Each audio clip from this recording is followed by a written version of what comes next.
The preliminaries are over and it's time to get in deep with this camera. Here in exposure controls, we're obviously going to be covering all the basic controls for adjusting your exposure, including shutter speed, aperture, ISO, and in the very much Fuji way that Fuji does things, there's a lot of kind of unusual operations and there's kind of some hidden or at least not real obvious ways of controlling various functions of the camera. So yeah, this is going to be an interesting trip through here. So let's go ahead and get started.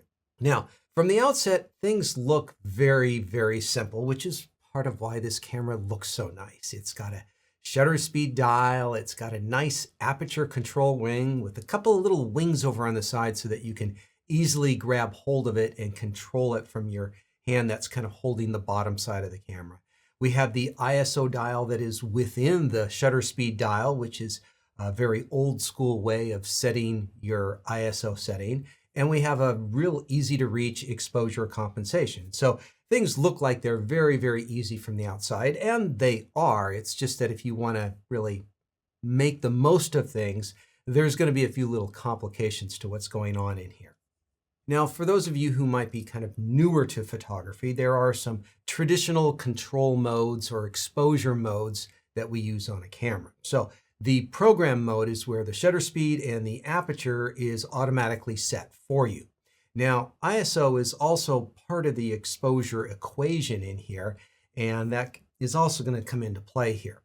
Shutter priority is where you get to choose, well, the shutter. Obviously, the shutter speed, and so you manually select the shutter speed. The camera will figure out the aperture, whatever is appropriate for the light that you have. Aperture priority is just kind of the opposite of shutter priority, where you're controlling the aperture, and of course in manual, you get full control of everything. Now, as I say, the ISO is the third component of this, and that can be set automatically or manually for any one of these. It doesn't change the name of that particular exposure mode, but it does change how it operates and how you would work with it in the real world. And perhaps rather than 4 names, we should have 8 names, but well, this is where we are and this is what we have, and that's the way we do things.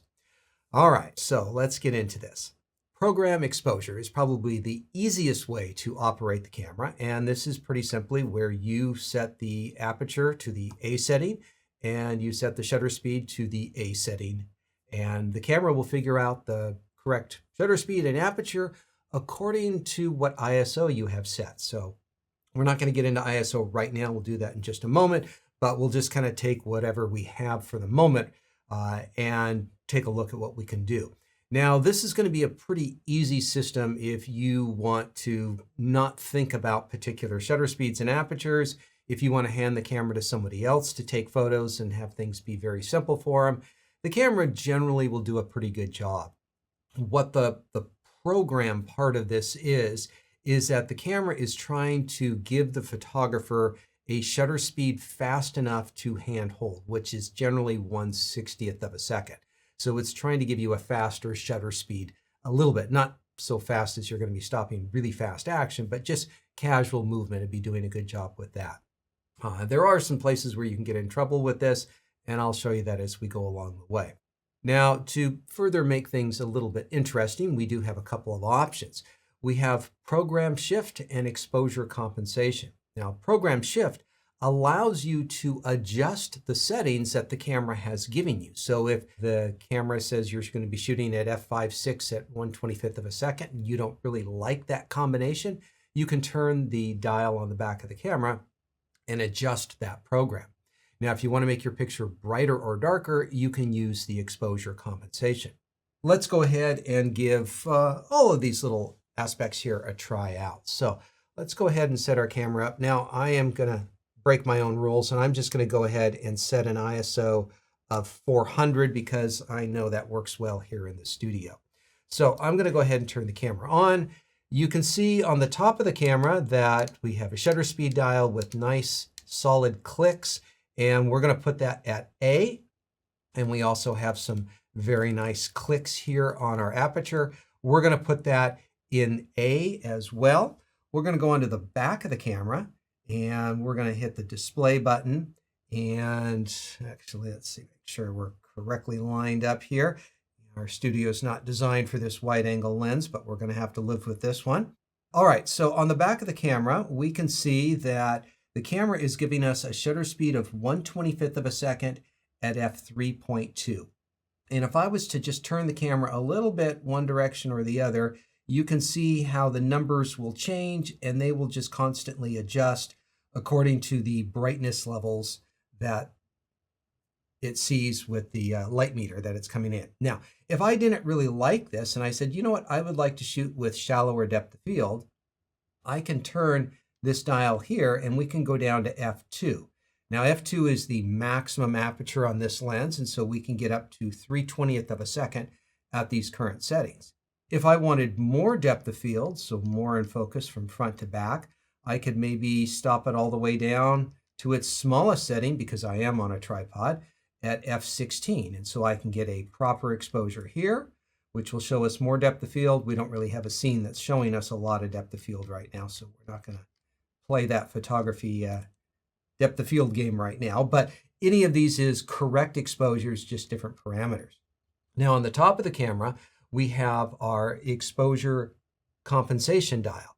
And what this does, it allows us to make the picture brighter or darker. If we go to the plus side, we're going to be one stop brighter. If we look at the back of the camera, we can see it's a stop brighter. We can see 2 stops brighter, and we can see 3 stops brighter.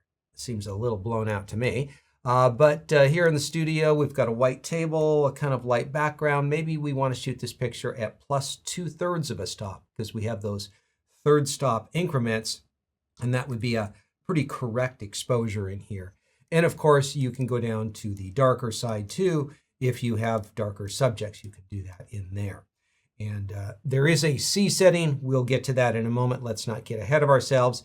But this is our basic controls for the program mode. Leaves things pretty simple. It's good for general picture taking. Anytime you as a photographer start getting picky about what you want. Oh, I want shallow depth of field. I want a particular shutter speed to stop that motion. This is not going to be the best mode here. And that's because it fluctuates a little bit depending on how bright the scene is. And even though you do have the program shift for adjusting the exposure, it can move around depending on the light. And so if you really are specific about particular shutter speeds or apertures, you're going to probably want to choose one of the other modes that we'll be talking about here over the next several minutes. But it's a good simple mode if you want to keep things very, very easy. All right, next up, let's talk about the ISO. So ISO is the sensitivity of the sensor. And this is going to be adjusted by lifting up on the shutter speed dial and turning. And so kind of took a little bit of a look at this before. So if we lift up on this dial and we turn it, it's kind of hard to see. We'll have to maybe use a couple different camera angles to see how this comes up and down. We can see how we can adjust this. Now, this is, I don't know, it's kind of dainty, it's cute, it's kind of fun. It's kind of a pain in the butt sometimes when you're wanting to quickly change things if you've got gloves on. And so there are going to be some options that we're going to have in here. So this is not the only way to change your ISO setting. So the standard ISO settings on this camera have a base level of 125, and they go up to 12,800. Now, 125 is probably the most important setting in this category because this is the native or base ISO. This means this is where you get the best quality from the sensor when it comes to the dynamic range and the amount of noise that you would get in a particular image. This is where you're going to get the best image quality. So if you can shoot at 125, yes, by all means, you should be at 125. Now, the reason that you're going to set a higher ISO, sorry for the basic photography here, but I think some people might need it, is that you are going to need a faster shutter speed for some particular reason of something you're trying to do, and that's when you're going to set a higher ISO. We also have A for automatic. So if you want to have the camera control the ISO, you would put it to the A setting. Not my favorite setting, but can work well in the program mode where everything's being figured out for you. Can also be helpful when you have it in a shutter priority mode and you're choosing a particular shutter speed and you're letting the camera choose an aperture. There's not a lot of apertures to choose. And so by adding in an automatic ISO, that gives you a little bit more leeway in the areas of different light that you can go and work with the camera. So use it anytime you need to have the camera take control of the ISO. Now we next have a command setting. This is where things get kind of interesting. Is you can change where you command the camera to set ISO. So if you set it to C, you will then be changing your ISO on the front dial of the camera. And there are a number of people who do like doing this because there's going to be a number of advantages when you do this. One of the options is that you're going to be able to get to the low ISO settings. This camera can actually go lower than 125. It can go all the way down to 64, although I don't recommend it for most photography. Usually on sensors, the lowest numbered setting is the best setting for image quality. But on a number of cameras, most serious and medium level cameras have kind of these extra low settings where you can go lower, but it's not getting you any better image quality. So it's actually worse in the department of dynamic range. It's about equal when it comes to noise, but it's going to be about one stop less dynamic range at L64 compared to 125. So the only time that I would set L64 is when I'm really trying to get my shutter speed down. There's something really important going on, and I don't need the exposure latitude that you might make use of at 125. And so it's kind of rare that you're going to want to go down to these low settings, but it's nice that they're have. We also have high ISO settings, and we have a 25,000 and a 51,000. Now, the difference with these high ISO settings is that from 125 to 12,800, the changes that are happening with the sensor are happening in a physical electronics sense within the sensor and within the camera's software system. When you go to the high settings, it's more of a software thing where the camera just says, okay, this is the image we got. We're just going to use software and make it a stop brighter or two stops brighter. And we're going to see a significant drop off in quality. And I'll show you that quality here in just a moment. And then finally, we have auto ISO settings. And this is where the camera can figure out things for you. Now, we did see that there is an auto up near the top of the list up at that red A. So there is an automatic setting, but there is special automatic settings where you can go in and really customize exactly what you want. You can set in a base ISO that you want. You can set in a maximum ISO that you want. You can set in a particular shutter speed at which it changes different ISOs. And so a photographer who did a wide variety of things might have their street photography auto ISO, and then a portrait photography ISO, and then their sports photography auto ISO, and they would design these custom to their needs, and then they can quickly go between them without going into the menu system to reprogram them each time. Let me go ahead and show you a few of these things in here. So we're going to take our ISOs and we're going to move it over to the command setting here and make sure our camera is turned on. Wake it up. There we go. And so now we can change our shutter speeds, not our ISOs. We're going to change our ISOs with the dial on the front of the camera. Now you'll notice on the back of the camera, the ISO has a little dial that looks like it's the front of the camera dial as opposed to the back of the dial camera. And that's changing our ISOs, and we can go down to those low settings. It does say ISO L, so be warned of that. 125 is my favorite place to shoot. And then as we need higher ISOs, we can bump our way up all the way to the high ISOs. And then we have our Auto 1, Auto 2, and Auto 3. And that's the end of the line there. So a lot of people like using the front command dial because it gives you a little bit more control over those ISO settings. So let me show you an example of what ISOs look like, or a variety of ISOs for image quality purposes. So I have a little standard test shot I use, and then I zoom in and I shoot it at different ISOs. And my guess is, as you look at your screen right now, you're not going to see much difference between the low and the 1600 setting here. These are pretty good image quality settings with the camera, and it's going to be where most people are going to want to use the camera most of the time. The dynamic range difference between 125 and 64 is probably not apparent in this particular example. You'll see it more in other real world examples where there is a greater dynamic range difference. Now, as we get to the higher ISOs, well, especially when you get to those higher numbers, you're going to notice a particular problem of noise. And so you're probably going to want to avoid shooting at these upper ISOs if you can get away with it.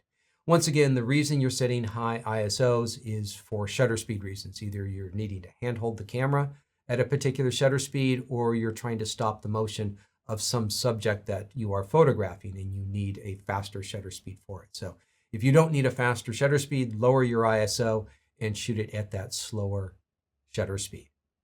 So try to keep your ISO at 125, bump up as necessary whenever you need to. Now let's talk a little bit more about those auto ISO settings that I said that were customizable. If you dive into the menu system on the shooting setting page 3 of 3 in there, there is an ISO auto setting, 1, 2, and 3. Now on each one of those, you can go in and set a default sensitivity of where you want the camera to be at. In many cases, you would probably have it at the base setting of 125. There'd be some cases where you might need it higher because you know you're needing faster shutter speeds, but for many people, they would set it to 125. Now the max sensitivity, well, this is subjective on your part. What is the highest acceptable ISO setting you want to use in that particular auto mode? Now, some people might say ISO 3200 or 6400. That would be pretty reasonable. Some people might need to push things further and they would have a higher number. Number is up to you. Now, the minimum shutter speed, now this is a really important setting because this is how low your camera can go in a shutter speed before it bumps up the ISO. That's kind of the way auto ISO works. Is let's say you had a 60th of a second, which is kind of a nice hand-holding number, a 60th of a second setting. So your camera comes down to a 60th of a second, and rather than going down to a 30th of a second, that's unacceptable when you have a 60th of a second sec, it bumps up the ISO and just keeps you at a 60th of a second. So what is the slowest shutter speed that you can handhold, or what is the slowest shutter speed that you need to capture your subject that might be a moving subject? And so it depends on what you're photographing. Are you a street photographer that's doing building photography and you are good at hand-holding this camera with its built-in image stabilization system all the way down to a half a second? Or are you photographing kids playing in the playground and they're running around and you need 500th of a second? There's some very different inputs that different people are going to put in here. And so this is something that you can customize on your own, but you get 3 little favorites in there. So let me dive in real quick and set up one of these just to show you how it's done. All right, let's dive into the menu and set up this auto ISO. So we're going to be on the camera icon, which is the shooting settings. And we're going to be down on page 3, top of page 3. We have 3 options for auto ISO. We're going to set up number 1, and then you can use this technique to set up all of yours.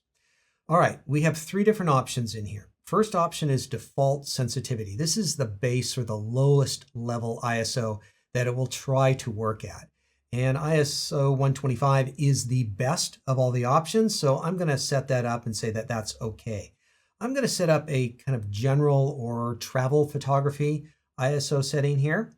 And so max sensitivity, what is the highest ISO that I would like to use on a regular basis? If I manually want to get into it, I might set 6400 or 12800. I'm going to say 3200 is where I want this for this particular auto ISO setting. So I'm going to hit OK here. Now the third is probably the most interesting option, which is the minimum shutter speed. So if the camera is in control of a shutter speed and it hits a particular shutter speed of a number that you're choosing in here, then it's going to kick the ISO up to a higher setting so that you don't go below your chosen shutter speed setting. Now you could choose auto, which is going to look at what lens it is, a 23mm lens, and base a shutter speed off of that. And if you're not sure what to set, that's probably the safest setting. Now I know how steady I can hold the camera, and with this stabilization system, I'm pretty good. I'm gonna call it 1/8 of a second. All right, you might be able to hold it a little bit slower, or maybe you need it a little bit faster, but I think 1/8 is pretty good for me. So this auto 1 setting as a base setting of 125, a high of 3200, and 1/8 of a second is the slowest shutter speed. All right, Now just checking over my camera, I have automatic aperture set. I'm going to change it to automatic shutter speed, and currently the ISO is set to automatic. Now in theory, you could set the ISO to command, but it turns blue and that could be deceptive for some people. So I'm going to say let's leave it on A. Now, when I look at the back of the camera, I'll see that I'm at 100 f2.2 and it says ISO A1 3200. 3200 is the maximum number that it will go to. When I press down on the shutter release, we get the actual number that it's going to be, which is ISO 125.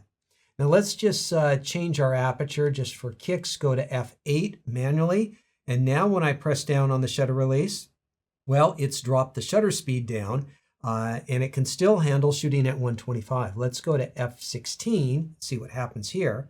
And so now at f16, it's had to bump the ISO up to 500.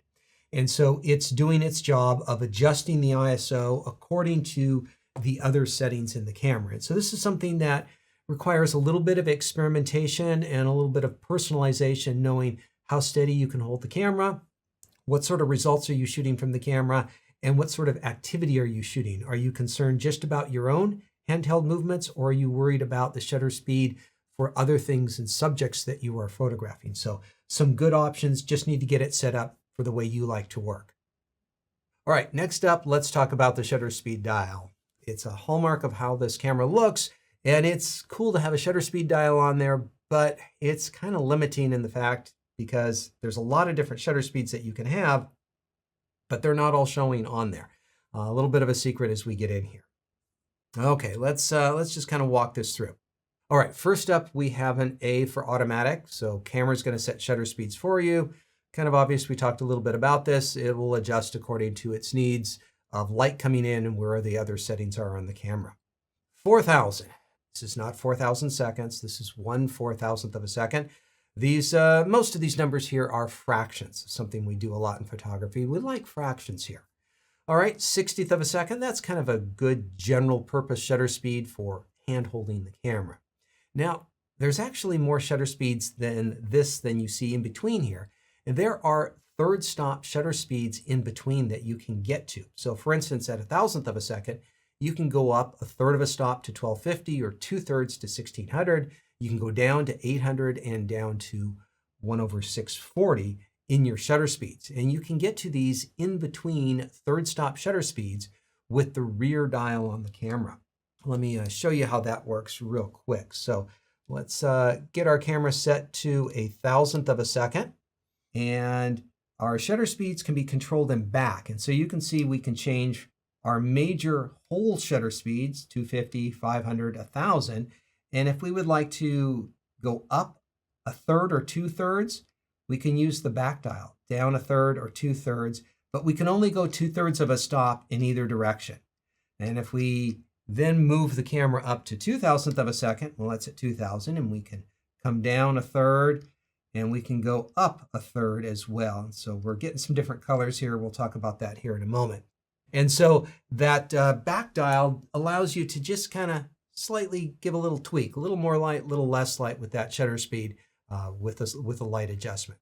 All right, let's continue on with the shutter speeds down to 1, which is not a fraction, although you could put 1/1 and it does equal 1, but that is your 1 second exposure. And that is the longest you can go just dialing it on the shutter. Next up, we have T, which stands for time. And this is for a long or a specific exposure. So if you want to get all the way down to 15 minutes, you can do it with the T setting and the back dial on the camera. Finally, we have a B setting. This is for bulb, and this is where you get to leave the shutter open as long as you want. So if you want to leave it open for 2 minutes and 30 seconds, well, you can do it. You're going to need a stopwatch. You press down on the shutter release. It opens up the shutter, leaves it open as long as you are pressing in on the shutter release. And just pressing down on the shutter release, not the best idea because you're likely to vibrate or move the camera. That's where you want one of those cable releases. You release it after 2.5 minutes and you're done with your long exposure. So it stays open as long as you are pressing down on that particular shutter speed.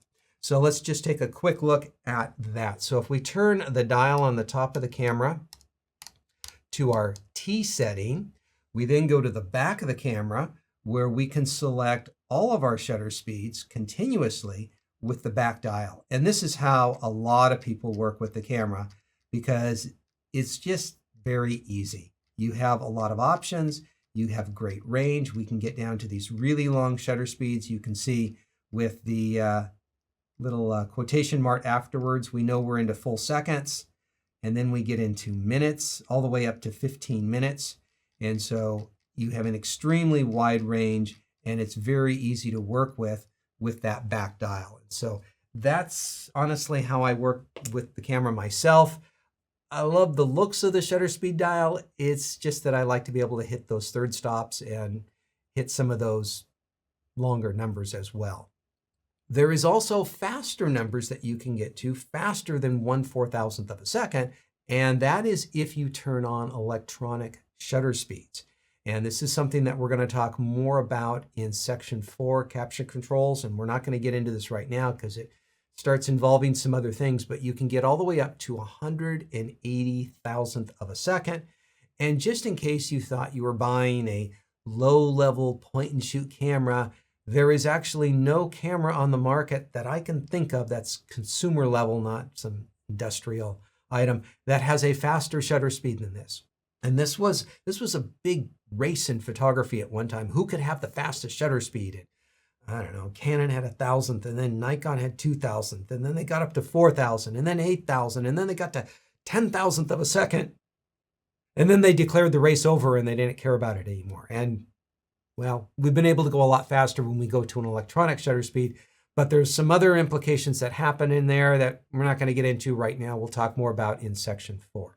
But just staying on the topic of shutter speeds, you could set a specific shutter speed and put the camera in automatic aperture or automatic ISO if you want to set your camera to kind of a shutter priority mode. So if you have something that's moving very quickly, people jumping around, dancing, moving, things like that, perhaps you want 500, 1,000, or 2,000th of a second to stop the motion. Perhaps you're doing landscape photography and you want to slow the shutter speed down to 1 second. There's a lot of very interesting results that you can do with that. Of course, if you want to go really long, you can use the bulb mode so that you can leave the shutter open as long as you want. This is where a cable release might be a handy tool to use to make sure that you're not moving the cameras when you do this. And it will stay open for as long as you are pressing down on the shutter release. So we do have a lot of options in here. And I think putting the camera in the time setting, and then you can have control with the back dial on the camera, I think that's going to work well for many people. We will continue the talk about electronic shutter speeds and mechanical shutter speeds, but from 15 minutes to 4,000th of a second, that's the range that you can use your mechanical shutter speeds. If you do want to go faster than that, you can use electronic shutter speeds, and they can go down to 15 minutes as well. There are some kind of funky issues when using the electronic shutter on this camera. There are some quality issues under certain types of lighting, like LED lighting, that may happen. It does limit the ISO, bulb is not available, and you'll find that it doesn't play well with some features. And so I don't recommend leaving the camera in the electronic shutter mode by default. It's more of a mode that you will turn on when you need it for particular situations, especially where you need those faster shutter speeds that you might need. All right, next up is aperture control. And this one, I guess, in comparison with the other controls that we've talked about, this one's pretty simple. We've got a dial on the camera. We can adjust it to any of the different settings. We'll give you some graphics in here for those of you new to photography, giving you a better idea of how open the aperture is at these different settings. F2, aperture is wide open. F16, it's closed down as far as it can get. One slightly hidden thing is that you do have third stops on these apertures as well. And so if you want to make a very precise setting with your aperture, you can do a third stop increment between those major hole stops that are listed on the camera. They're perfectly fine to use, just slight different increment in there as well. So you'd set a aperture of f16 if you want a lot of depth of field, keeping subjects in focus from the foreground to the background. If you want a very shallow depth of field, f2 is going to be pretty good. If you really want shallow depth of field with this particular camera and lens, you're going to need to be pretty close to your subject. If the subject is further off, let's say 10 feet or 10 meters, it's going to kind of look like pretty much everything is in focus. And so that's just part of the way depth of field works on this particular camera. We got to have something a little bit interesting in here as well. It is a Fuji camera after all. So if you do not want to control your apertures with the aperture ring on the camera, which, well, I think it's really good to do it with the aperture, but I can understand there are exceptions to the reason. You can turn control of the aperture setting into one of the dial settings, but you need to dive into the menu system to do this. And so let's go ahead and just kind of play around with this to see what happens. All right, let's go into the menu. And in this particular case, we need to go down to the wrench setting for the setup. And this is considered a button dial. It's the dial for the aperture. And in here, there's a lot of different things, but we want on the end of page 2 of 3 is the aperture ring setting. It is currently set to auto, and the next option is the command option, which we are going to set up. What's happening now is that when the camera is in the A aperture setting, you can see on the aperture, me changing the apertures here, going to the A setting, it is now a command feature of the dial. So if you would prefer to change your aperture with this front dial as opposed to this dial, which takes a little bit more effort, maybe 2 fingers to turn rather than a finger to turn. Looking on the back of the camera now, if I am to just turn this dial, it is currently changing the aperture. So actually, let me press in, make sure I see what I'm doing here. We can have it change the shutter speeds. And in the program mode, let me switch this out of A just so that it makes it a little bit more clear as to what's going on. So by turning this front dial, I am changing the aperture speeds. And if I press in on it, you'll see on the back of the camera, it quickly switches between a bold F and an SS. When it's an F, that means we're changing the f-stop. And so you can see the f-stop is now blue, and we have control of the f-stop with the front dial. When I press in on it, it switches over to shutter speed, and I am now controlling the shutter speed via this system. And I might need to take it out of the auto ISO or make an adjustment here so you can see it a little bit more easily. So we basically switch in with the front dial, switching between the shutter speed and the aperture. Now, this being a very nice tactile camera, a lot of people are going to probably want to keep this in its normal setting with having the aperture changed by the aperture on the front. But if you find it easier to grip the camera and change it with the front dial, this is a reason why you might change that over to the command option. Now, when it comes to the exposure compensation, you can also control that with the front dial as well. And so that front dial would be controlling 3 different things: the aperture, the ISO, and exposure compensation. And that's a little bit easier to change over because on your exposure compensation dial, you can turn it +3 to -3, but in between those plus and threes is a C setting, and this is for custom. And this allows you to change the exposure compensation with the front of the camera. Now, this is going to work a little bit better if I have the camera in an automatic setting, so I'm going to set it to automatic shutter speeds for right now. And on the back of the camera, you'll see that the exposure compensation on the left, or the front button, will cycle through the f-stop, the exposure compensation, and the shutter speed. We want to put it on exposure compensation. Over on the left side of the screen, you'll see the plus-minus indicator has a little blue at the very top. It's very, very small. And now we can control our exposure compensation with this dial. And rather than just being limited to the 3 stops above and below normal exposure, this allows you to go 5 stops.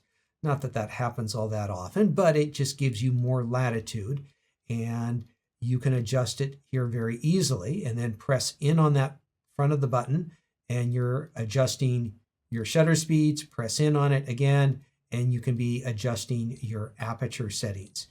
And so it's just another way of controlling your exposure compensation. And I'm going to not use that right now. And so I'm going to return that dial to its 0 setting. It's possible that you could be changing 3 different controls with that front dial on the camera: ISO, aperture, and exposure compensation. And you would just keep pressing to cycle through the different options on there. And so different ways of getting the camera set up depending on how you do things. Now, when you press down on the shutter release button, it's going to stop the aperture down to its working distance. And so as you press halfway down, you're going to hear just a little bit of action in the lens. And it might feel like it's changing focus. And what it's doing is it's just stopping the aperture down and showing you how much depth of field that you're going to have in there. And so that's just a standard way that Fuji cameras work in there. So realize that when you are pressing halfway down on that shutter release. Now, you might have seen as we were making a bunch of these setting adjustments in there that there were different colors that were showing up with the different shutter speed, apertures, and ISO settings. And that kind of depends on its current status level. And so blue means that you are manually controlling that particular feature. White would mean that it's automatically being set, and orange would mean that you are having a warning symbol. So let's take a quick look at some normal and not so normal settings in here. To start with, as you can see on the back of the camera, all our numbers are in white, which means everything is automatic. Press down on the shutter release, you'll see what ISO you're getting and any final numbers. If it gets darker, it might change those numbers, but everything is white. Now I'm going to change the ISO over to the command settings so that I can control the ISO from the back of the camera here. And we'll go ahead and just set ISO 400 for now. And if I set a reasonable shutter speed of a 60th of a second, the camera is choosing f5. And it's in white, and it's fine. We can take a photo, and that's going to come out normal. Now, if I was to change my shutter speed a little bit faster, let's go up here to 1,000th of a second. You can see that the aperture is now in an orange f2.0. And if we press down, we are allowed to take a photo. And if we look at that photo is a little on the dark side. The camera was warning us it was underexposed, but we chose to shoot the photo anyway. So if you choose to shoot a photo while it's orange, be warned that it's not going to come out probably as well as you would hope. Now, the solution is either to back off on the shutter speed until it turns white, f2.5, and now we're going to have a normal exposure in that regard. If you really wanted to shoot at 1,000th of a second, well, then you would have to go in and change your ISO to a higher number until that F number went from orange to white, and then that would clear out the setting there. And so you do need to pay attention to those orange settings because they mean that you're doing something wrong, but there usually are a number of different solutions, and that's just the way photography is. All right, so I've kind of already talked about it a little bit, but let's just officially talk about the exposure compensation dial on the top. We do have a dial that turns very easily. It's not lockable and can adjust your exposure 3 stops over and 3 stops under. And this is a great way when you have the camera in an automatic mode of some sort. So either the aperture is automatic, the ISO is automatic, or the shutter speed is automatic. You can turn this dial and get a different brightness adjustment. And what this is doing is it's simply adjusting whatever the camera is in control of and making it brighter or darker. If you want to go further, you put it over into the C mode. You can then use the front dial to adjust the exposure compensation. Now, if that front dial is working with another feature, remember you need to press in on that button to cycle through the different options. And so this is where you're going to use it with automatic shutter, automatic aperture, or automatic ISO, and it does nothing in manual. It's just a dial that turns and does nothing when it's in full manual. But if you put something in automatic, then it's going to have its impact in there. And so some people use this a lot, some people rarely use it. It depends on what mode you like to use your camera in. But it's an easy way of making your pictures a little brighter or a little bit darker. Now, if you do use it on a regular basis, just remember to reset it back to 0, because it's one of those things that you can overlook or look past very, very easily. And then you'll be wondering why all your pictures are a little bit too bright or a little bit too dark. Okay, so if you want to manually expose your photos, we've got fairly simple shutter speed, aperture, and ISO all visible on there. Obviously, we're going to probably adjust some of those by dial, depending on who you are.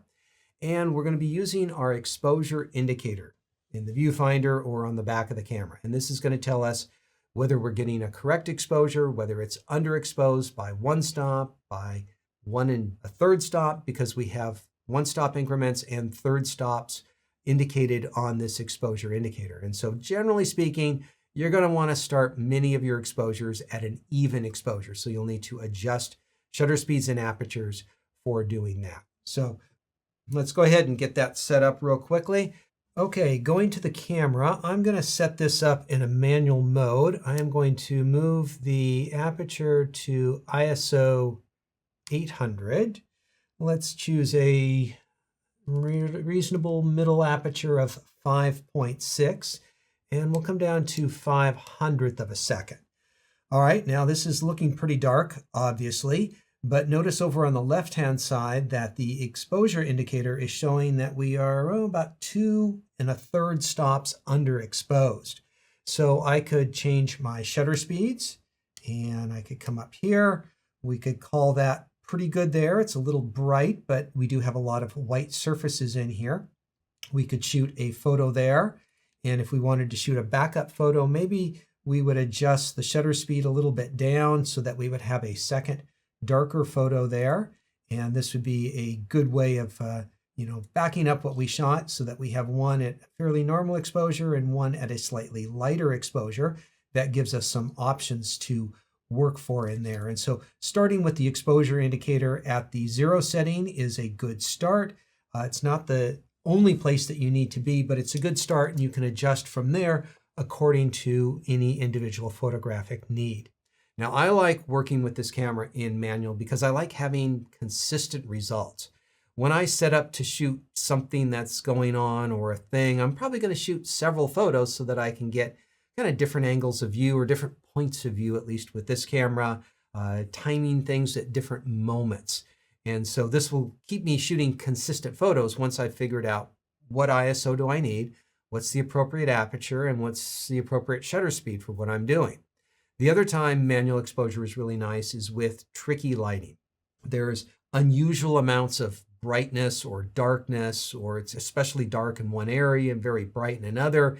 And it kind of requires a special balance that is best done by hand and by eye of, somebody who knows what they want to get out of their photographs. And so once you get that set manually, then you're going to have the right exposure going forward.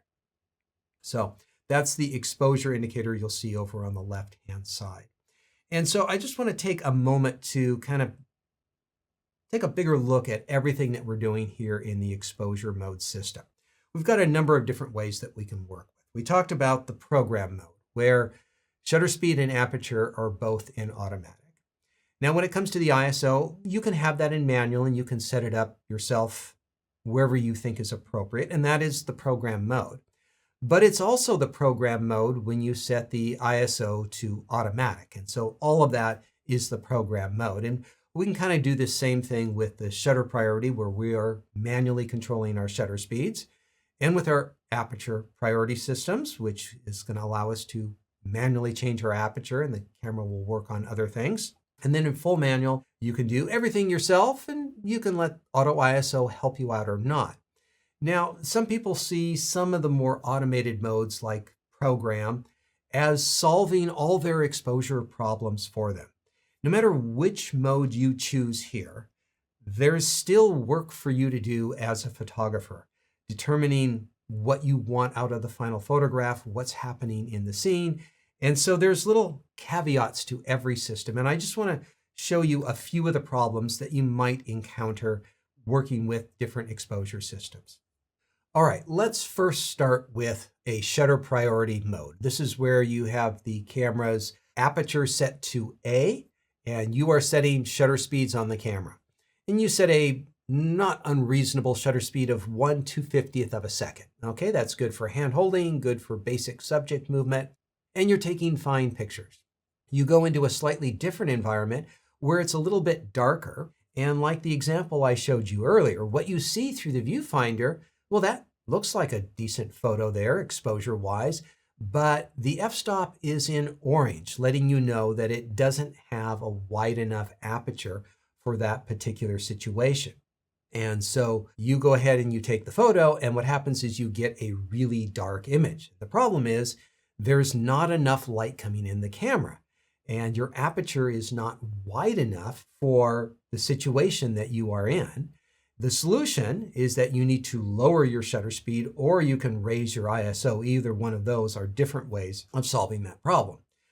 But in essence, you need to see that there is a problem, you need to make a decision, and you need to make a further adjustment to your camera. So having the camera in this automated mode did not solve all your problems.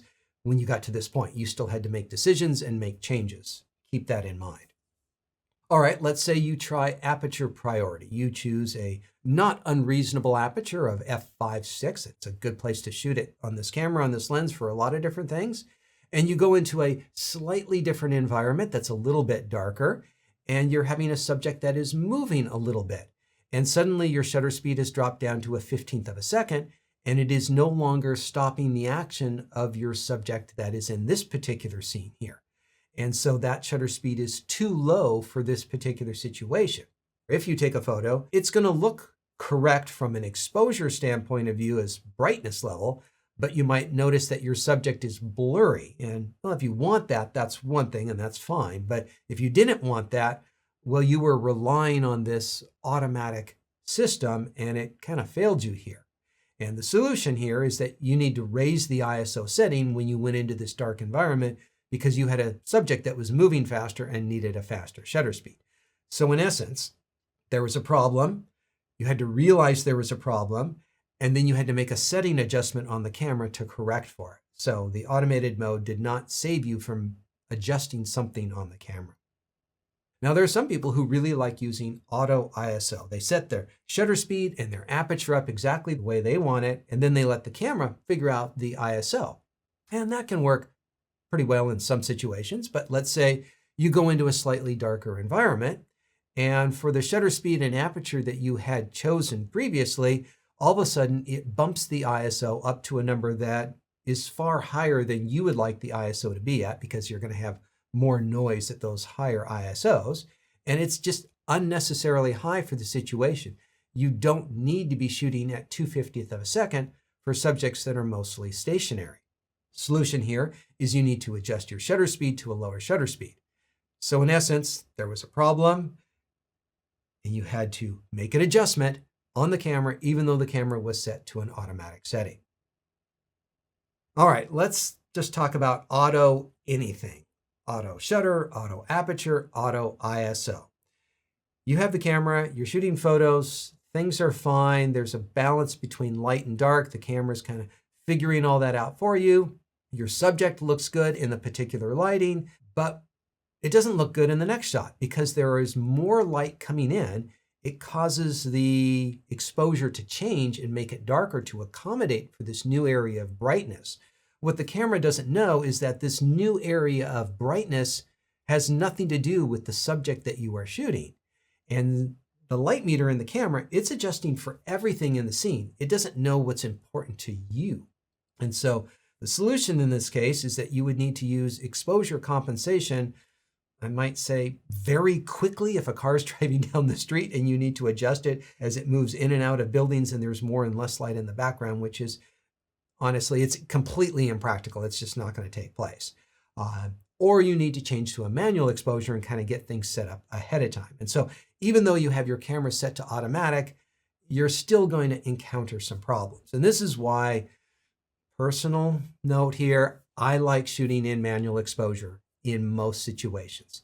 I'll look at a scene, I'll determine what sort of shutter speeds, apertures, and ISOs are appropriate. And granted, you do need to have knowledge of what those are, but that's not that hard. That's basic photography stuff. Once you know those things, you can dial that in for that particular scenario. When you go over to a new scene that maybe is a little bit darker, Well, the first thing that you're going to notice when you look through the camera is that it looks really dark. And the second thing you'll probably notice is that the exposure indicator over on the side is going to indicate that you are underexposed. And it will be obvious that you need a set of new settings. And so you'll need to make decisions as to how to adjust your settings here. And so it's obvious that it's too dark and you're going to make some setting adjustments. You'll make those setting adjustments appropriate for that particular setting, and you can have ideal settings for that particular shot. And so this works well if you have just a moment or two before each shot and you're going through different lighting.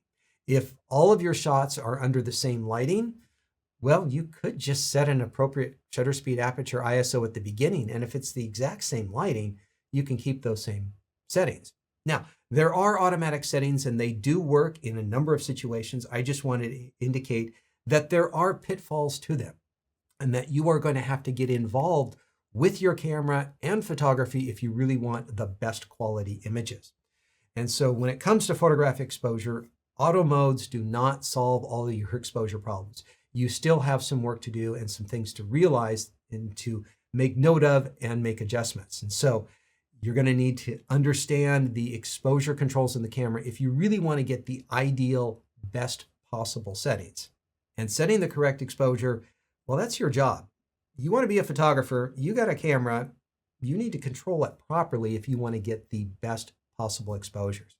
So if you want to know more about exposure, that's not really a part of this class. I know we've only tiptoed into this field here a little bit, and we should be staying focused on this camera, but I just want to let you know that there is a lot more to know about exposure. If you're interested in more, I do have an in-depth class on photographic exposure that will take you deep, deep into the world of photographic exposure so that you'll know exactly how to get your camera set up for virtually any scenario you will ever encounter in photography. And this will answer virtually every question you'll have on getting the correct exposure. All right, let's get back to the camera. We've got all of our main controls figured out here. We've got all the idiosyncrasies nailed down, and I think it's time to move on to some of the other exposure controls. The next feature is auto exposure lock. The button on the back of the camera says AEL, AFL. It can also do autofocus lock, but we're concerned about the exposure lock for right now. Now, the idea here is that when you have the camera in some sort of automatic mode, program, shutter priority, aperture priority, you can lock in the exposure so that when you recompose the camera, it maintains the exposure that you want. Let's go ahead and take a look at how this works. All right, so the camera currently is set up in an aperture priority mode. We have f/6 and an automatic shutter speed with a manual ISO setting. And although our studio is not exactly set up for this type of demo, if we move the camera to the right and to the left, you can see the shutter speed changes from 100th to an 80th of a second. And if we felt like we wanted to have 100th of a second, but we wanted to have the camera over here, what we can do is we can press in on the AEL button. Now, when we press in on the AEL button, it actually sets at a very precise setting. In this case, not just 1/100th, but 1/105th of a second. And it locks it in, and there's a little blue AEL that comes up that lets you know that you're locking the exposure, and you can move the camera around and it locks that exposure there. And so if you like using one of the automated exposure modes, but you want to lock in the exposure, well, you can just press in on this button on the exposure where you want it, and then you can come in a little bit later and focus and compose on your subjects as you want it in the frame. This is, in theory, handy if you're going to be photographing your friend who is standing right next to a large window, and that window is throwing off the exposure. So you pan over to your friend without the window in it, you lock in the exposure, and then you include the window because you want that part of the composition. But now the window is included in the frame, but it's not affecting the exposure. And your exposure is based off of your friend because you locked it in and moved it. And so this is something that, in theory, it's nice. Not a lot of people use that particular feature. It's just one of many different ways around a tricky lighting scenario. You could use exposure compensation, or you could manually set the exposure on your friend and then put the camera wherever you want, and it doesn't matter how much other light is in it or not in it. you've set the manual exposure. And so it's just one of many different ways to accommodate for different lighting scenarios. Now, the autofocus lock means that when you have the camera in a continuous focusing mode, we'll get to that in the next section, but the continuous mode, the camera will lock focus on that particular subject and not adjust focus anymore. And so that's another option of the way this button will work in that particular mode. If you don't want to use either one of these, well, this is something that can be completely reprogrammed itself. Now, on the button itself, there are two different options. There is the press and hold option, and then there is the light switch where you just press it once and it turns on and off. And so you can adjust that in the button and dial setting under AE/AFL lock mode. There's a press mode and there's a switch mode. It's whether you want to keep your finger pressing down on that button. Now, if you would like to change the operations of this button completely, you want to do something different with this button, you can go into the function setting and you can reprogram this button to do something else. And so because a lot of people don't use this mode as an AEL button, this is a fairly popular button that people will reprogram to do something else. You can have it set up to do back button focusing. You can have it set up to set the self timer or to change one of the picture style modes. There's a lot of different things, and we'll explore that a little bit more when we get into the setup menu. All right, next up, the metering system. This is kind of happening in the background, and you do have some control over the way it's done. The camera reads light that is coming in through the lens, and it has 4 different options, but most people choose one and stick with it most of the time, and that is the multi-mode. This is where the camera breaks the scene up into 256 segments, and it measures light in each segment, compares and contrasts, and determines a proper exposure for the entire frame, and it honestly does a very, very good job. Nearly perfect. Not quite exactly perfect, but nearly perfect. And this is where most people leave their cameras most of the time. Now, we used to measure light back in the 70s and 80s with center weighted metering. And this is where we kind of figured your subject is probably towards the middle of the frame. So let's weight the metering system more on what's in the middle of the frame than what's off to the edges of the frame. And so this can work out if you want to disregard light and dark areas off to the edge of the frame. And so it's an option, but not many people use it anymore these days. We also have a spot metering option. Now, this was considered a very professional feature to have on a camera back in the 80s or 90s. It's where you can read the light in a very small portion. So if you're doing portrait photography, you could measure the skin tones and then set your manual exposure according to where you think those skin tones lie on the exposure level. And so it's a good way of disregarding virtually everything else in the frame except for exactly what you want in the very middle. And so it's a very precise, good tool. It's just that the multi-system is so good, most people don't use that anymore. There's also an average option where it just kind of evenly averages everything that it sees in the scene, and really don't have a good explanation as to where that might be best. But if some situation was causing problems with the multi-system and it was constantly giving you different exposures, it's possible the average might give you a more consistent metering when you have different subjects in the frame. But it is another option that's in there. And as I say, I think most people use that multi-system most of the time. It works very good. It's where I leave the camera most of the time. And so we do have some different options, but multi is where most people are going to keep it. Next up, one of the best ways of judging whether you are getting the correct exposure is not that exposure indicator that we talked about before. That's a pretty good way, but it gives you just kind of one point of brightness. Is it here or is it here? And it's not very much information. The histogram is a graph that shows you whether you are underexposed, overexposed, or a correct even exposure. And it gives you a little bit more information about what's the brightest area, what's the darkest area, and is very, very good for showing you, are you getting a correct exposure? Now, this is something that is not inherently turned on. It's something that you can turn on by pressing and cycling through the display options, but I don't think it's turned on inherently. Let's go ahead and just take a look on the camera here. If we hit the display button, we can turn off information. We can hit the display and we can see the histogram, but we can't see the image at the same time as the histogram. And that's what we want to turn on. So what we're going to do is we're going to dive into the menu. We're going to come down to the wrench section, and we're going to go through the screen setup. Go to the right here, and there's several pages in here, and I don't know why this is buried so deep in here because it's pretty important. On page 3 of 4 is display custom setting. When we come to the right here, we have the optical viewfinder option and the electronic viewfinder or LCD option, which is what we want to work with here. So we're going to go to the right here. And through here, you can see there are, well, a few dozen different options of things that you can have turned on or off in the viewfinder. By checking the box, that means you're going to be able to see it. Now, what I would like to be able to see here is the histogram. So let's highlight that, give that a check mark there, and we can hit the display back to back out of this. And we will now have the histogram in the bottom right-hand corner of our image.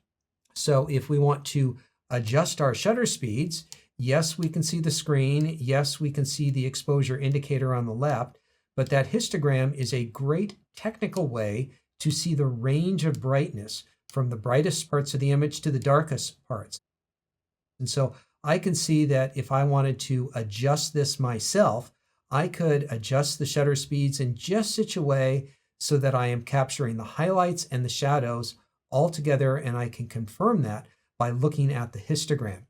So the histogram is an excellent tool for judging your exposure and making sure that you are getting the best exposure possible. So that's the histogram with the live view that you get to see of the image that you're looking at right now. When you play back an image, if you press up on the focusing stick, you can cycle through some different display screens, and you can see a brightness histogram that shows you all the pixels combined, but then it also breaks it out into RGB, so red, green, and blue levels, and that might help you see a little bit more about one particular color. Is it getting clipped? Is it too bright? Or is it too dark? So that is a very handy way of checking a photo that you've already taken, making sure that it is the correct exposure. And if it looks good on the histogram, you're good to go with that correct exposure out in the field, because sometimes it's a little hard to see the back of the camera because of brightness levels. And so this is one of those kind of truth detectors that you can put on a image to see if you've got the right exposure. Now, the image that we've been looking at on the back of the camera, or you would see with the electronic viewfinder, is set up as a preview exposure and white balance setting, which means as you make adjustments to your shutter speed and aperture, as the picture gets lighter and darker, it's going to show that to you when you are in a manual mode. And you saw this in a number of examples where the image got dark and got lighter again as I was adjusting shutter speed, aperture, or something else. And so this is kind of handy and probably the best setup for most people most of the time.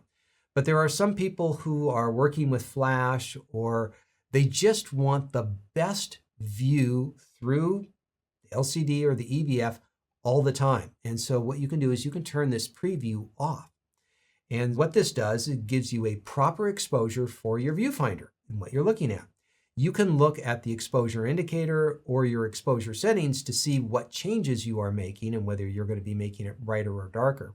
So in that right-hand example, you're going to be looking at that exposure indicator on the left side of the screen to see whether you're overexposed or underexposed.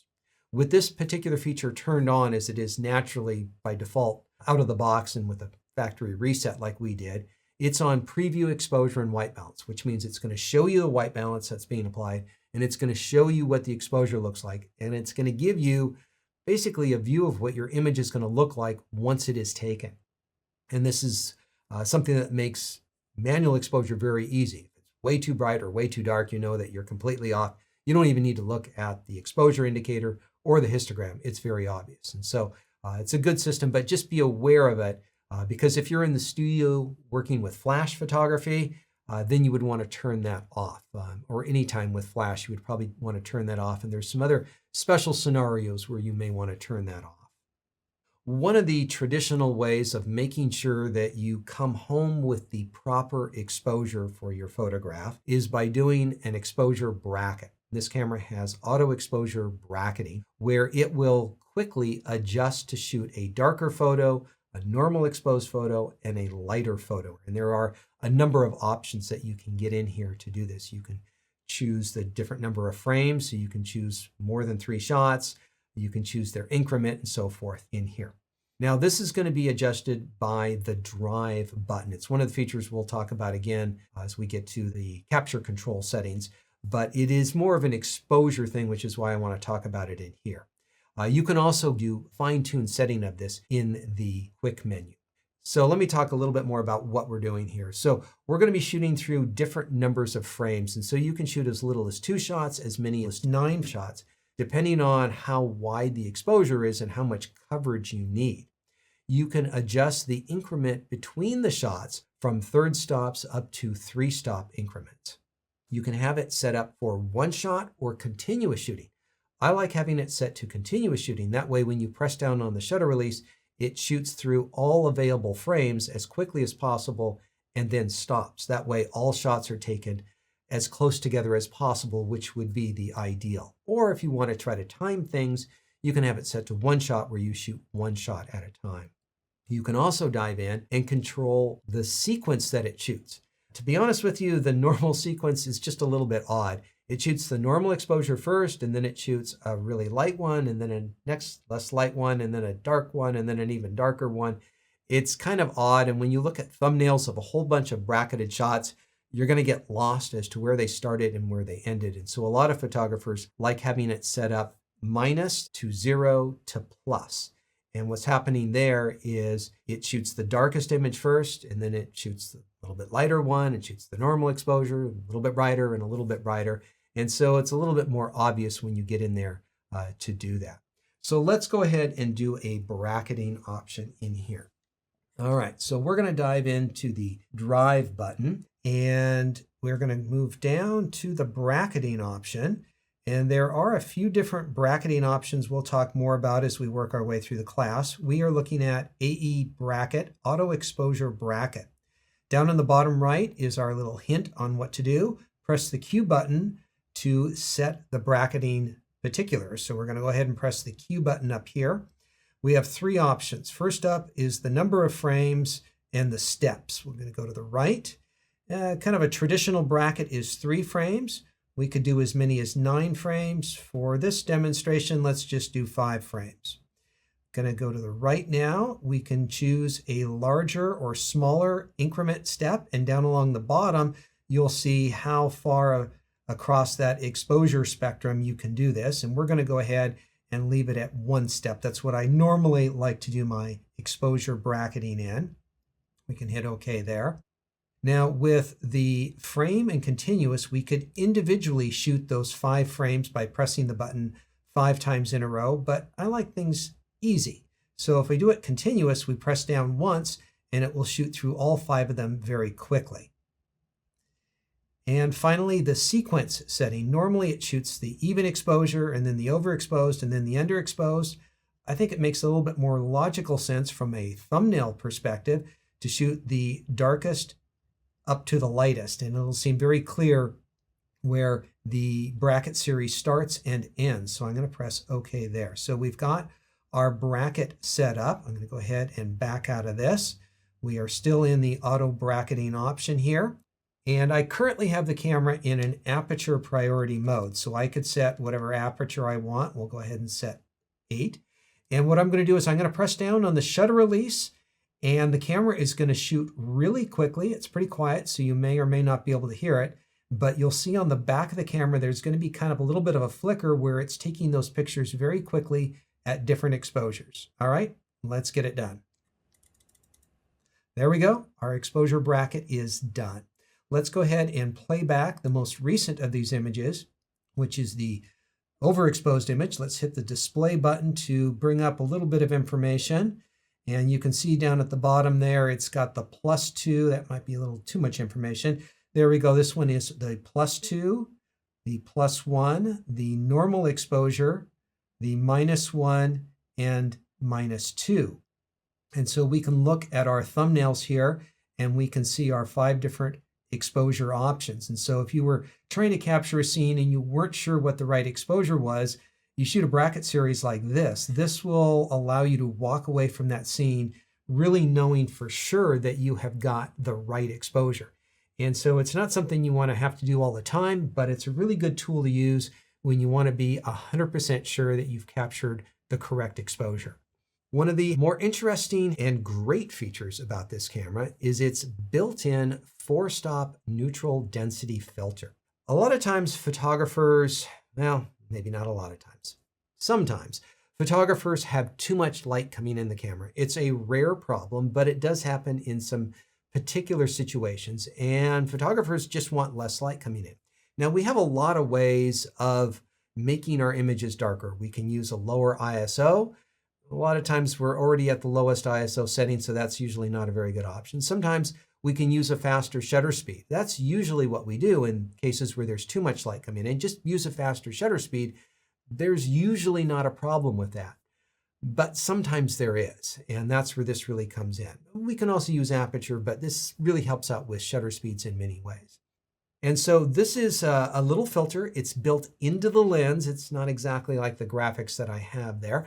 It's built into the lens, and it just kind of drops into the optical path, and it prevents 4 stops of light coming into the camera. And there is a nice little shortcut. There is a little button on the front with a lever, and if you flick it out, I'm going to use that term because if it's in towards the lens, that's one direction, out towards the outer handle of the camera, and you hold it for 2 seconds, you'll hear this little click, click, and it's moved that little filter into place. And if you're looking straight in the lens when you do this, you can see it do it. In fact, let's give this a try. I'm not sure how well our camera is going to be able to see this, but let's see if I flick out. There, you can probably see in the lens that it has changed. Do it again, and I've undone it. So I've turned it on and I've turned it off. Now, the reason that you might want to use this is there's a few small categories of places where this really comes in handy. One of the cases is when you want to shoot with shallow depth of field. You want to shoot at like f2 on this particular lens under bright light conditions. Now, there is an old rule in photography called the sunny 16 rule. That means when it's a normal sunny day, you need an aperture of f16 and a shutter speed equal to your ISO. Let's break that down. So we've got an ISO of 125 set because we're going to have a shutter speed of 125 set. ISO 125 is our best setting there. It's also a convenient shutter speed setting, and it needs to be set at f16. So that is going to give you a correct exposure. But what if I want to shoot at f11 or f8? Well, we're just going to make swaps with our shutter speeds and adjustments. And that means that when we get down to f2, we need to use an 8,000th of a second. Now, there isn't an 8,000 on the shutter speed dial. And yes, I know there's electronic shutter speeds that go to 8,000th of a second, but for the moment, either let's forget about it, or we'll say that electronic shutter speeds are unacceptable in this situation, and we don't want that. All right, just setting that aside. All right, well, we can't shoot at f2 because our camera is limited to 4,000th of a second. And so what we could do is employ the 4-stop ND, and we can take the setting that was at f8, go 4 stops down to f2, and now we can have 1/500th of a second at f2 with the proper exposure. And that allows us to shoot at f2 at a reasonable 1/500th of a second. So bright light and shallow depth of field, it's not really the biggest issue, but it is the first issue that it will handle. Another option is when you just want really longer shutter speeds. Let's say it's towards the middle of the day and you've taken my landscape photography class and you've learned that 1 second is a good shutter speed for shooting waterfalls, but your camera doesn't get down to 1 second because it's the middle of the day. Well, you can employ the 4-stop ND and you're probably going to be able to get down there depending on the lighting conditions, but it's going to help you get 4 stops slower shutter speed so you can really slow that movement down of the water. Another time that it comes in really handy is in shooting video, and actually this is the primary reason I think it's in this camera. It enables you to set the optimum shutter speeds when you are shooting video. Usually when you're shooting video, you want a shutter speed that is double your frame rate. A lot of times people are shooting at a 30 frames per second, which means they need around 1/60th of a second.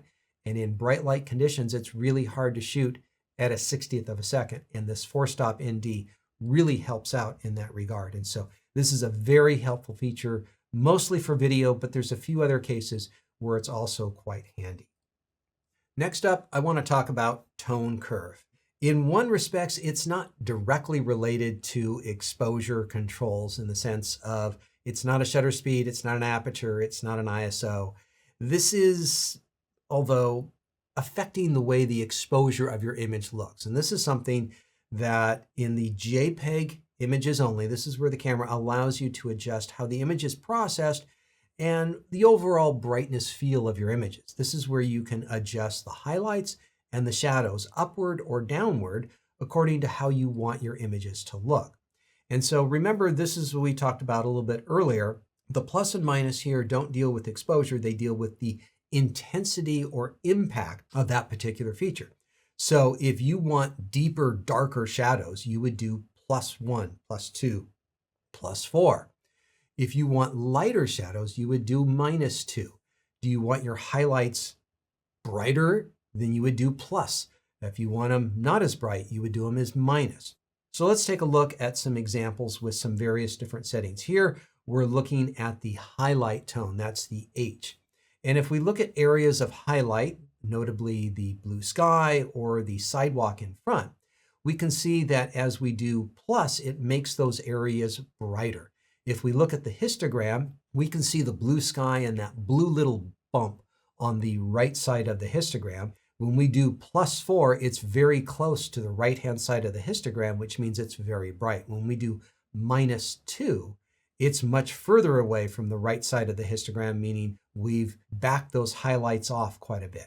Let's look at the shadow tones. We can lighten the shadow tones, or we can make the shadow tones more intense, causing more contrast in the image. And so you can adjust separately the highlights and the shadows according to what you think is appropriate. Now, this can be pretty obvious when you set both of these to either -2 or +4. You can see how it makes your image much less contrasty. This is what we would kind of call muddy, doesn't have a lot of distinct black and whites, or you can have it much more contrasty. Now, this is something I use when I set the camera up to do black and white photography. I like to have a little bit more contrast in my black and white JPEGs that I shoot with the camera.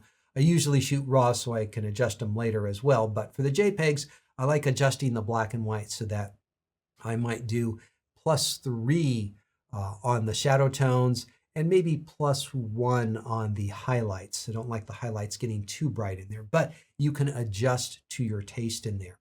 And so if you are going to be shooting JPEGs and you want to adjust the contrast, rather than having a simple slider for more contrast and less contrast, you have individual control over the highlights and the shadows. Another item that is affecting the JPEG images and kind of how the exposure looks on them is the dynamic range. I referred to this earlier before, and this is how the camera processes the image. Now, what's happening in reality on the camera is that you are required to shoot at higher ISO settings. You need to be at an ISO of 250 to have this set to the dynamic range 200, which means you're getting 100% more dynamic range than you would at DR100. You need to be at ISO 500 if you want to be at DR400. What the camera is essentially doing is, rather than shooting a normal exposure, it shoots a darker exposure by 1 or 2 stops. It then raises the brightness level, making sure that the highlights don't go overexposed as best it can. Now, this might cause a little bit more noise in the shadow areas, and so it's not something I would leave turned on all the time, but it can prevent highlights from getting blown out. It's an interesting feature. There's a few cases where I could see that it could work out quite well when you are shooting with JPEGs and you would like the camera to make sure that highlights don't get blown out. This is a way of preventing it. Now, closely related to this is D-range priority. And rather than setting a particular number of DR 100, 200, or 400, you just kind of set it more in the abstract, where it's going to push things a little bit or a little bit more in the case of strong, or a little bit less in the case of weak, or auto, where it does what it thinks is appropriate in there. The downside to kind of both of these different programs in here is that you do need to have a setting other than 125 set on the ISO. You need to have a higher ISO, or this feature is just not going to work. It's not a feature that most people are probably going to use, but I think there might be some people that might be curious about this, and I encourage you to give your give this feature a try out. Set the camera to ISO 500, set that on the stronger setting, and you'll really be able to see the differences between this turned on and off. Now, a feature that seems kind of similar, but is actually quite different, is the camera's HDR feature. Now, this is once again a JPEG only feature, but rather than taking one picture and playing around with the exposure controls and brightness levels of it, this actually takes two photos, a lighter picture and a darker photo, and then combines them with the processing in the camera. And this kind of gives you the best of the highlights and the best of the shadows in here. Now, the problem of this is that it crops your image ever so slightly. The reason it does this is to accommodate for hand holding of the camera. Because if you are hand holding the camera, you are probably going to move it a little bit between shot 1 and shot 2, which the camera does automatically very quickly, but not so quickly as to stop all people's movement. And that way it can line things up. And so you are losing a little bit of wide angle capability in here. Now, you do have some different options in here in HDR 200, 400, 800. The one that you really see a lot is in the plus, where it shoots a really wide variety. Now, what it's trying to do in here is it's trying to raise the brightness of the shadow area, and it's making sure to hold the highlights back from becoming overexposed. You will see this more clearly when you start to examine the histograms, and you'll see that it is holding back those highlights from getting too bright. Now, this may not be a natural looking image in some cases. It's going to look like it's manipulated, but it could be very handy in some other situations. An appropriate place and use of this would be in real estate photography. You're photographing a house and you want to show the windows and a little bit about what's outside the windows. You don't want it completely overexposed. That would show the exposure levels, what's in the house and the shadow areas, as well as what's outside quite well. This is probably not going to work too well for portrait photography because it needs to shoot multiple photos and your subject is possibly going to move in there, so it's best with stationary subjects. Might also work okay with some landscape photographs that have a very bright range between the lights and the shadows in there. But when I compare what I can do with a JPEG image straight out of camera, this is just doing something that I can kind of do in post-production anyway with mini JPEGs.